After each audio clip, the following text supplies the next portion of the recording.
O čem se Donald Trump in Xi Jinping pogovarjata ob skodelici čaja? Ja, res veliko stvari je na kocki.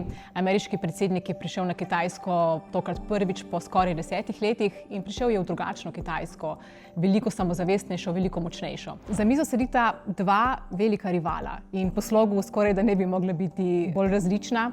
Na eni strani Trump, impulziven, glasen človek bombastičnih besed, na drugi strani Xi, discipliniran, strateški, zdi se, kot da natančno odmirja besede. Ena velika tema je gotovo vojna v Iranu in čeprav Trump pravi, da tu ne potrebuje pomoči, ima Peking nekaj, česar Washington nima, je tesen zaveznik Teherana, je največji kupec iranske nafte in če kdo lahko Teheran v karkoli prisili, je to Peking. Toda Kitajska uslug ne dela zastonj. Tu je zelo pomembno vprašanje Tajvana.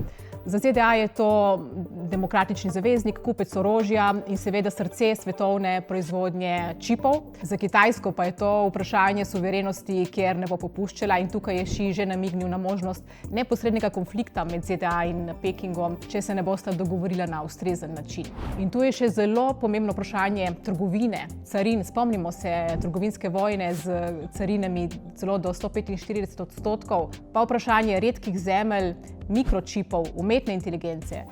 Trump bi seveda rad, da bi se Kitajska čim bolj odprla za ameriške tehnološke gigante in voditelji teh podjetij, taki težkokategorniki, so seveda prispeli s Trumpom v Peking na ta pomemben obisk.